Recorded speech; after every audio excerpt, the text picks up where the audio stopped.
Hi guys and welcome to the channel. If this is your first time to the channel, we're talking about credit cards, points, travel and finances. If this is something that interests you, please like this video, subscribe. If you have any comments or questions, please leave them down below. I will get back to you as soon as I can. Thank you. My first love in the credit card game was really all the Chase ecosystem.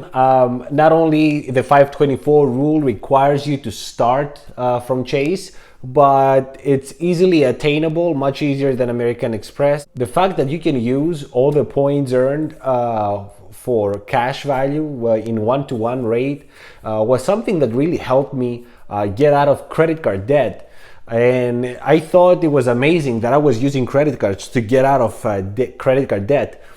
That being said, I used many times my points for travel. And I have great experience with Chase, and I love Chase credit cards.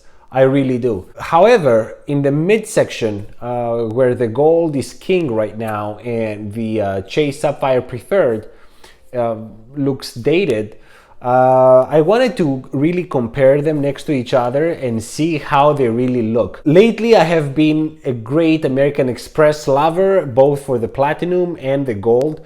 And I wanted to see if that was my perception or it's real. Because really, I have no reason to prefer one over the other. I have both credit cards. I do have still my preferred and I do have my gold. I mean, I have horses on both sides. So for me, I mean, I wish both of them were equal. But one of them is clearly the winner here. That one is the American Express Gold. The American Express Gold right now, the only way, as you will see in the slides, the only way to lose money with American Express Gold right now is if you try to use it as cash. And that's after the first year. If you try to use it as cash after the first year, because the value that American Express gives for credit card statements is only 0.6 cents per point, it's really bad. The Chase Preferred, on the other hand, is a cash king. If you owe money somewhere, if you want to buy something that for whatever reason you cannot buy otherwise, you can use that bonus as cash, and I find that to be amazing. The problem is that the multipliers have not really been updated for a long time. The benefits are still there, and that's a very good selling point for Chase credit cards right now. But other than the insurance coverages, I really don't see any other reason why somebody would prefer Chase over American Express, except for 524, of course. But if you're out of 524, American Express offers so much better value right now. Let's go see the slides and get back to wrap it up. So guys, for the first year, it's pretty easy to see how the American Express will be a better option for a traveler. The current sign-up bonus is at 75,000 points. We have a couple of credits, Uber and restaurants.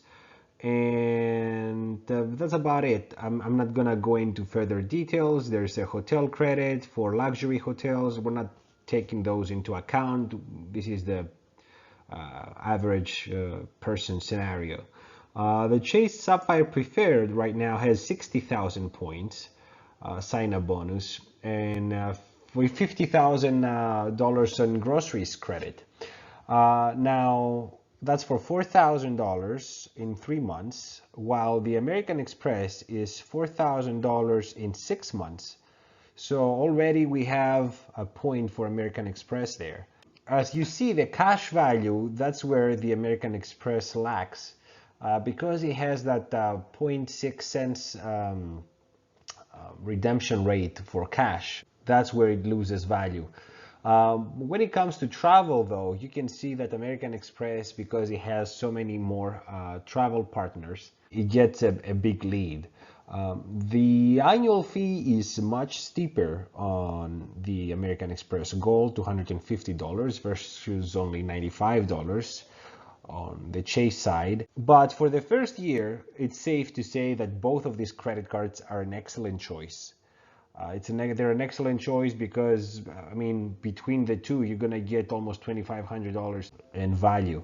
So it really doesn't matter which one you get on the first year, depending on the ecosystem, of course. If you don't have any Chase credit cards or any credit cards for that matter, you should always start with Chase because of the 524 rule. So Chase is a no-brainer for starters. And if you're later in the game, American Express Gold will be the great option right now.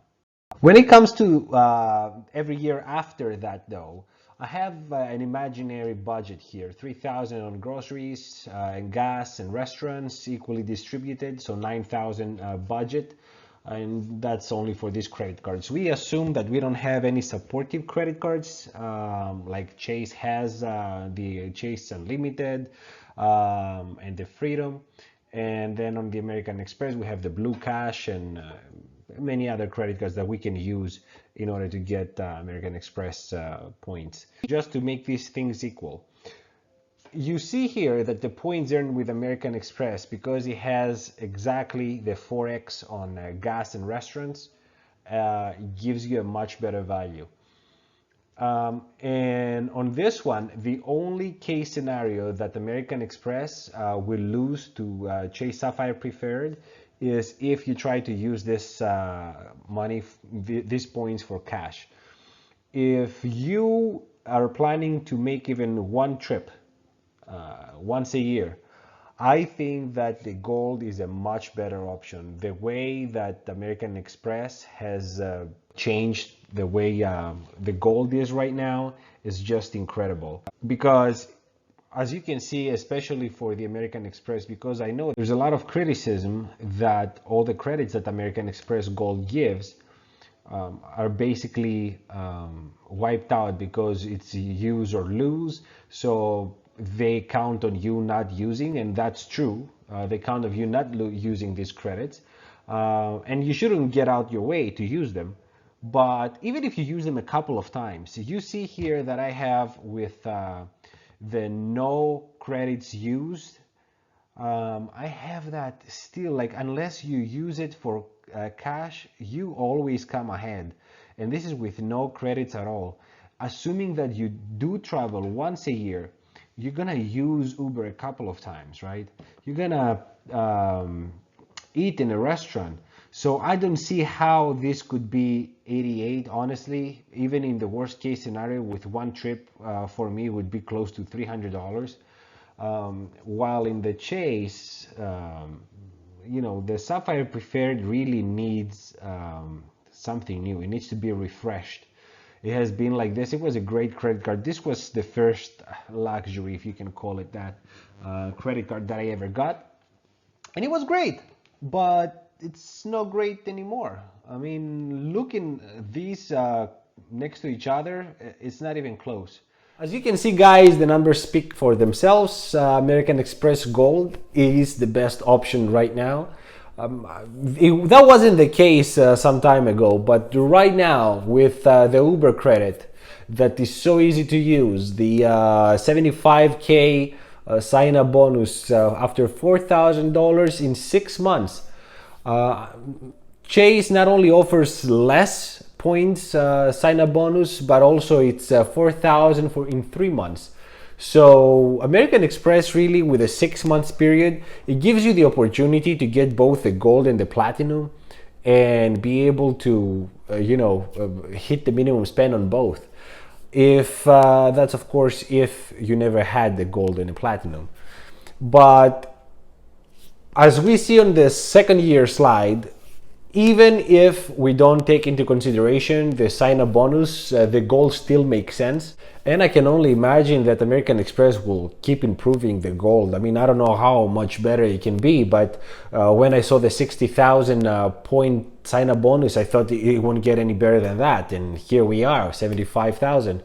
And we had the travel bonus before, travel incidental credit, and now it's an Uber credit.